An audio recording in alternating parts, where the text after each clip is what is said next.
জয় জগন্নাথ। দক্ষিণ ভারতে একজন হতদরিদ্র ব্রাহ্মণ ছিলেন, তার নাম ছিল রাম।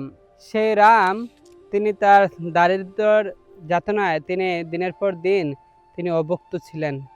তো এভাবে যখন তার শরীর এই খাবার না পাওয়ার কারণে দিন দিন তার চামড়া এবং হাড্ডি সমস্ত কিছু এক হয়ে যাচ্ছিল, তিনি আর ক্ষুধা জ্বালা সহ্য করতে পারছিলেন না। তখন তিনি ভাবছিলেন যে এই জগতের প্রভু একমাত্র হচ্ছেন জগন্নাথ, তো তার কাছে আমাকে যেতে হবে, উনি ছাড়া আমার এই দুঃখ কেউ দূর করতে পারবে না।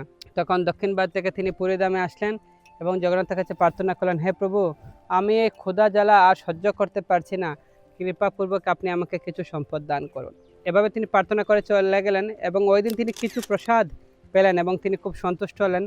এবং পরের দিন এসে তিনি বলছেন, ভগবান আপনি আমাকে অনেক বেশি সম্পদ দান করুন, আমি আপনার কাছে এই বর চাইছি। তো এভাবে তিনি প্রার্থনা করার পর যখন এখন উত্তর তিনি পাচ্ছেন না, তখন তিনি 7 দিন ধরে অভুক্ত হয়ে তিনি অনশন করতে লাগলেন যে যতক্ষণ পর্যন্ত আপনি আমাকে সম্পদ দিচ্ছেন না, আমি এভাবে অনশন করব এবং দরকার লাগলে সমুদ্রে আমার প্রাণ ত্যাগ করব। 7 দিন থাকার পর যখন তিনি সহ্য করতে পারছেন না, তখন তিনি সমুদ্রের নিকট গেলেন এবং সমুদ্রের কাছে প্রার্থনা করলেন, হে সমুদ্রদেব, আপনি আপনার নিকট আমাকে একটু স্থান দিন।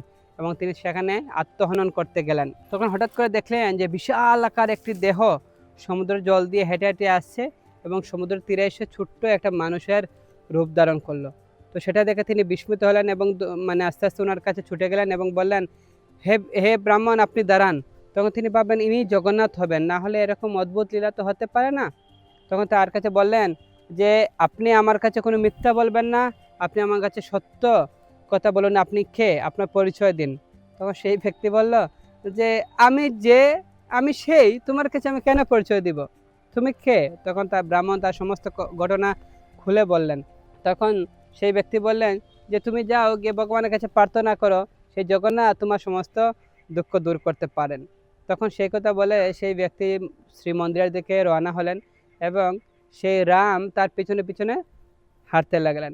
এবং সেখানে গিয়ে যখন সে ব্রাহ্মণ বেশে যে ব্যক্তিটি গেলেন, তিনি গিয়ে দেখছেন সেখানে গৌরাঙ্গ মহাপ্রভু তিনি তার বক্তব্য পরিবেশিত হয়ে তিনি কৃষ্ণ কথা আলোচনা করছেন, ভগবানের জগন্নাথের বিভিন্ন লীলা কথা আলোচনা করছেন।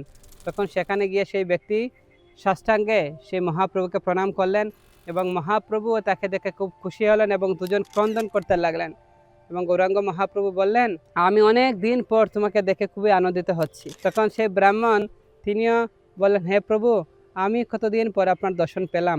গৌরাঙ্গ মহাপ্রভু বললেন, এই যে দূরে দাঁড়িয়ে আছে যে ব্রাহ্মণ, সে ভগবান জগন্নাথকে দোষারোপ করছে যে জগন্নাথ এর কাছে সে অনেক কিছু চাইছে, কিন্তু সে জানছে না যে জগন্নাথ হচ্ছেন জগতের প্রভু, চাইলেই তাকে সমস্ত দুঃখ থেকে দূর করতে পারেন, কিন্তু সে কেন দোষারোপ করছে?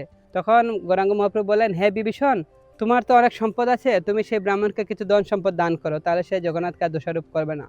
তখন বিভীষণ বললেন, ঠিক আছে প্রভু, আমি তাকে সেই ধন সম্পদ দান করব। বলে বিভীষণ তাকে প্রণাম করে আবার ফিরত আসেন। তখন সে ব্রাহ্মণ দূর থেকে শুনতে পেয়ে তাকে বলল যে সেই সন্ন্যাসী তোমাকে বিভীষণ রূপে বললেন এবং তুমিও সেটা স্বীকার করলে, এই ব্যক্তিটি আসলে কে?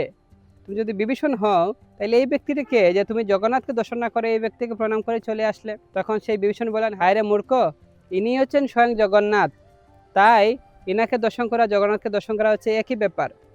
কারণ এই বিভীষণ তিনি প্রতিদিন জগন্নাথকে দর্শন করতে আসেন এবং তিনি মহাপ্রভু যে ভগবান সেটা তিনি জানতেন এবং তিনি একজন ব্রাহ্মণ বেশে এসেছিলেন, যা চৈতন্য মঙ্গল গ্রন্থে লোচন দাস ঠাকুর তিনি রচনা করেছেন এই লীলাটি। তখন এই বিভীষণ সেই ব্রাহ্মণ কিনে তার দ্রাবিড় দেশের রাজ্যে গেলেন এবং সেখান থেকে অনেক ধন সম্পদ তাকে দান করলেন।